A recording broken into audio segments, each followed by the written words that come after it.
কুকুর গায়ে লাগলে নামাজ হবে কিনা, নারীরা কপালে টিপ দিলে কি হিন্দু হয়ে যায়, ইমান চলে যায়, তাহাজ্জুদের নিয়তে বিতির নামাজ রেখে দিয়ে বিতির কাজা হয়ে গেলে করণীয় কি, ভাড়া বাসায় কোনো কিছু নষ্ট হয়ে গেলে যেমন সুইচ, চুলা ইত্যাদি এগুলো ঠিক করার দায়িত্ব কি বাড়িওয়ালার নাকি ভাড়াটিয়ার, দাড়ি ঘন করার নিয়তে শেভ করা জায়েজ কিনা, রোমান্টিক উপন্যাস পড়া জায়েজ কিনা। আসসালামু আলাইকুম ওয়া রাহমাতুল্লাহি ওয়া বারাকাতুহু। প্রিয় দর্শক, মনোযোগ সহকারে ভিডিওটি শেষ পর্যন্ত দেখুন, অন্যথায় কোনো মাসআলায় ভুল বোঝার সম্ভাবনা থাকে। আর সরাসরি কোনো প্রশ্ন করতে চাইলে বা লিখিত কোনো সমাধান নিতে চাইলে ফতোয়া বিভাগে স্ক্রিনে দেওয়া নম্বরে হোয়াটসঅ্যাপ অথবা ইমোতে যোগাযোগ করবেন। তো আমরা সরাসরি মূল আলোচনায় চলে যাই। প্রশ্ন ছিল রোমান্টিক উপন্যাস পড়া জায়েজ হবে কিনা।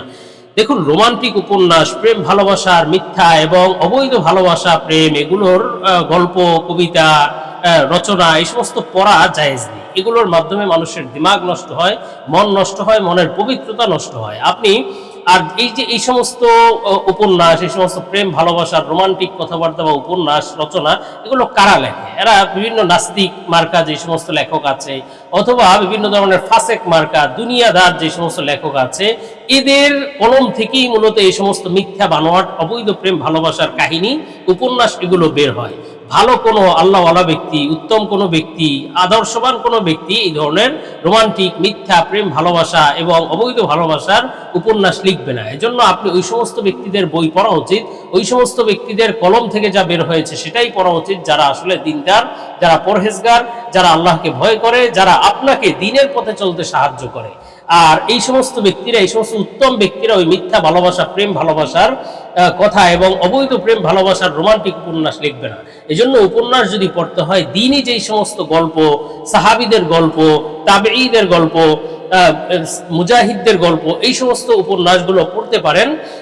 কিন্তু রোমান্টিক ওই প্রেম ভালোবাসার মিথ্যা কল্পকাহিনী, ফ্রি মিক্সিং, নারী পুরুষের ভালোবাসা, এগুলো যেখানে চিত্রিত করা হয়েছে, এই সমস্ত উপন্যাস, এই সমস্ত গল্প ইত্যাদি পড়া যাবে না। এটা জায়েজ নেই। এটা অবশ্যই গুনাহের তো কারণই, তেমনিভাবে জীবন ধ্বংস, আদর্শ ধ্বংস হওয়ার কারণ। আমরা পরবর্তী প্রশ্নের জবাবে চলে যাই। প্রশ্ন ছিল দাড়ি ঘন করার নিয়তে শেভ করা জায়েজ কিনা। অনেকেই এই কথাটা বলে যে দাড়ি হয়তো হালকা উঠছে, তখন বলে শেভ করো, ঘন উঠবে। অথবা অনেকের দাড়ি ছোট ছোট থাকে, অথবা কিছু অল্প একটু জায়গায় দাড়ি থাকে, তো তারা মনে করে যে শেভ করলে দাড়ি ঘন হয়ে উঠবে, পুরো চোয়াল জুড়ে দাড়ি উঠবে। তাদের এই ধারণা সঠিক নয়। আর এই যে দাড়ি কম হওয়া অথবা দাড়ি পাতলা হওয়া, এগুলো হরমোনাল কারণে হতে পারে। এখানে আপনি যদি ঘন করানোর জন্য দাড়ি শেভ করেন, তাহলে যে ঘন হয়ে যাবে বিষয়টি এমন নয়। হ্যাঁ, আপনি যদি দাড়ি ঘন করার জন্য যে কোনোভাবে, হয়তো দাড়ি অল্প উঠুক আর বেশি উঠুক, পাতলা হোক আর ঘন হোক, দাড়ি কোনোভাবেই কামানো জায়েজ নেই। ঘন করানোর জন্য যদি আপনি দাড়ি শেভ করেন, সেটাও আপনার জন্য গুনাহ। দাড়ি কামানো অবশ্যই গুনাহ এবং এটা কবিরা গুনাহ, এটা মারাত্মক অন্যায়। রাসূল সাল্লাল্লাহু আলাইহি ওয়াসাল্লামের শাফাআত থেকে বঞ্চিত হওয়ার কারণ পর্যন্ত হতে পারে। এজন্য কখনোই দাড়ি শেভ করা যাবে না, দাড়ি কাটা বা এক মুষ্টির নিচে কাটা যাবে না, আর কামানো তো যাবেই না। সেটা ঘন করার নিয়তে হোক অথবা দাড়ি হালকা পাতলা ছোট ছোট হোক, ঘন করার নিয়তে হলেও দাড়ি কামাতে পারবেন না। আমরা পরবর্তী প্রশ্নের জবাবে চলে যাই। প্রশ্ন ছিল ভাড়া বাসায় কোনো কিছু নষ্ট হয়ে গেলে, যেমন সুইচ, চুলা ইত্যাদি, এগুলো ঠিক করার দায়িত্ব কি বাড়িওয়ালার নাকি ভাড়াটিয়ার? দেখুন, বাড়িওয়ালার যে জিনিসপত্র, বাড়ি নির্মাণের সময় যে জিনিসপত্র সে লাগিয়ে দিয়েছে, এগুলো ভাড়াটিয়াদের কাছে আমানত হিসেবে গণ্য। আর আমানতের খেয়ানত করা তো জায়েজ নেই। এখন কোনো ব্যক্তি যেই ভাড়াটিয়া সেখানে বসবাস করছে, সে যদি খেয়ানত ইচ্ছাকৃতভাবে করে অথবা জিনিসপত্র ভেঙে ফেলে, নষ্ট করে ফেলে, ইচ্ছাকৃত তার কৃতকর্মের কারণে যদি এগুলো নষ্ট করে ফেলে, তাহলে এটার ক্ষতিপূরণ ভাড়াটিয়ার দিতে হবে। কিন্তু যদি ব্যবহারের কারণে এমনিতেই কোনো জিনিস নষ্ট হয়ে যায়, দেখা গেছে সুইচ দীর্ঘদিন যাবত, এটা তো আর কেউ আঘাত করে ভেঙে ফেলে না, দীর্ঘদিন যাবত ব্যবহারের কারণে হয়তো নষ্ট হয়ে গিয়েছে, সেটা অকার্যকর হয়ে গিয়েছে।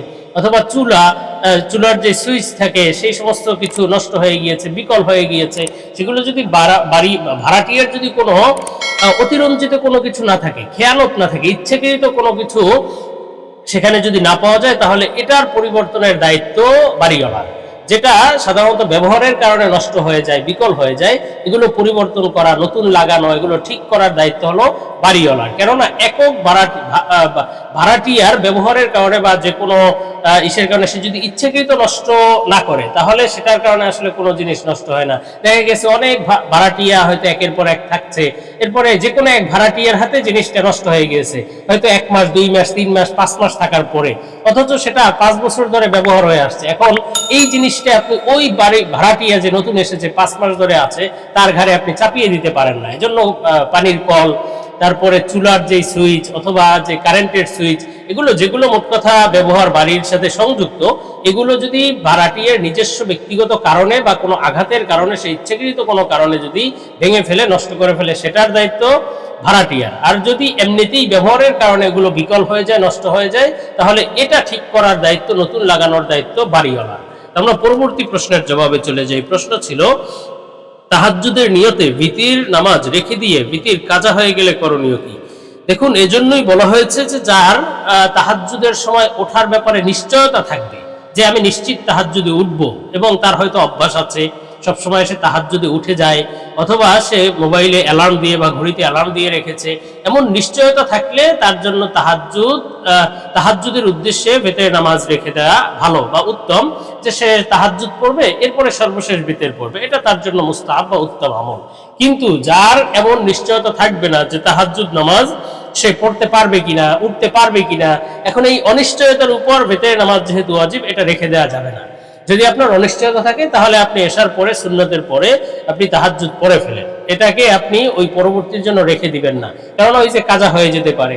আর যদি আপনার নিশ্চয়তা থাকার পরেও রেখে দিয়েছেন, নিশ্চয়তা আছে কিন্তু যে কোনো কারণে আপনি উঠতে পারলেন না, আপনার তাহাজ্জুদ পড়া হলো না, সাথে সাথে বেতেরও কাজা হয়ে গেল, তাহলে এই বেতেরের সর্বশেষ সময়, অর্থাৎ বেতেরের সময় শুরু তো হয় এশার নামাজের ফরজ নামাজ আদায়ের পর থেকে নিয়ে ফজরের নামাজের যখন সময় হয় সুবহে সাদিক হওয়ার আগ পর্যন্ত। এই সময়ের মধ্যেও যদি আপনি বেতের না পড়তে পারেন, তাহলে আপনার জন্য সূর্য ওঠার পরে সেই বেতের কাজা করতে হবে। যেহেতু বেতের নামাজ ওয়াজিব, এজন্য বেতের নামাজ কাজা হয়ে গেলে বা না পড়া হয়ে থাকলে তাহলে পরবর্তীতে সেই বেতের কাজা করে দিতে হয়। আমরা পরবর্তী প্রশ্নের জবাবে চলে যাই। প্রশ্ন ছিল, নারীরা কপালে টিপ দিলে কি হিন্দু হয়ে যায়, ঈমান চলে যায়? দেখুন, নারীদের জন্য কপালে টিপ দেওয়াটা গর্হিত কাজ, গুনাহের কাজ, এবং এটি অপসংস্কৃতির অন্তর্ভুক্ত, মুসলমানদের সংস্কৃতির অন্তর্ভুক্ত নয়। কেননা এই যে কপালে টিপ দেওয়ার যে প্রচলনটা, এটা মূলত খারাপ নারীদেরকে চিহ্নিত করার জন্য এই টিপ দেওয়ার প্রচলন হয়েছে। এবং ইব্রাহিম আলাইহিস সালাম এর সময় যে সমস্ত নারীরা জেনার মাধ্যমে ফেরেশতাদেরকে সরিয়ে দিয়েছিল, ইব্রাহিম আলাইহিস সালামকে তারপরে আগুনে ফেলেছিল নমরুদ বাহিনী, তো এই যে ঘটনা, এই ঘটনার মাধ্যমে প্রতীয়মান হয় যে কপালে টিপ দেওয়া এটি ভালো নারীদের কাজ নয়। আর কপালে টিপ দেওয়াটা মূলত বর্তমানে হিন্দুদের সংস্কৃতি বা হিন্দুদের অথবা অপসংস্কৃতি অথবা কুসংস্কারের বিভিন্ন অংশ। সুতরাং মুসলমানরা, মুসলিম নারীরা কপালে টিপ দিতে পারে না, এটা তাদের জন্য বৈধ হবে না। কিন্তু হ্যাঁ, এর মাধ্যমে যে কপালে টিপ দিলে গুনাহ হবে ঠিক, কিন্তু এর মাধ্যমে যে সে কাফের হয়ে যাবে, হিন্দু হয়ে যাবে, বিষয়টি এমন নয়। পরবর্তী প্রশ্নের জবাবে চলে যায়। প্রশ্ন ছিল, কুকুর গায়ে লাগলে নামাজ হবে কিনা? দেখুন, কুকুর যদি গায়ে লাগে, কুকুরের গায়ে যদি নাপাক থাকে এবং সেই নাপাক যদি আপনার শরীরে বা কাপড়ে লাগে, তাহলে সেই কাপড় নিয়ে আপনার নামাজ হবে না, যেহেতু নাপাক নিয়ে নামাজ হয় না। এখন কুকুরের গায়ে যদি নাপাক না থাকে, কুকুর যদি পরিষ্কার পরিচ্ছন্নই থাকে, স্পষ্ট আপনি দেখেননি যে কুকুরের গায়ে কোনো নাপাক আছে কিনা, তাহলে এর মাধ্যমে আপনার ওই কাপড় অপবিত্র হবে না, নাপাক হবে না।